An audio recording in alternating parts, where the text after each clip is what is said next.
It is my opinion that you do not really understand the concept of banking. All the banks are broke. Bank Santander, Deutsche Bank, Royal Bank of Scotland, they're all broke. And why are they broke? It isn't an act of God. It isn't some sort of tsunami. They're broke because we have a system called fractional reserve banking, which means that banks can lend money that they don't actually have. It's a criminal scandal, and it's been going on for too long. To add to that problem, you have moral hazard, a very significant moral hazard from the political sphere. And most of the problem starts in politics and central banks, which are part of the same political system.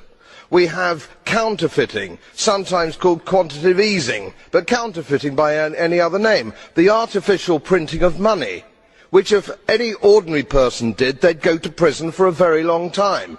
And yet governments and central banks do it all the time. Central banks repress the amount of interest that rates are, so we don't have the real cost of money. And yet we blame the real retail banks for manipulating LIBOR.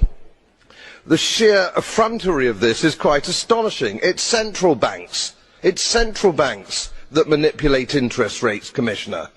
And plus, underneath all this, we talk loosely, in a rather cavalier fashion, do we not, about deposit guarantees.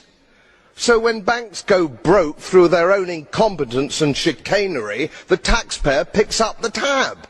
It's theft from the taxpayer. And until we start sending bankers, and I include central bankers and politicians, to prison for this outrage, it will continue.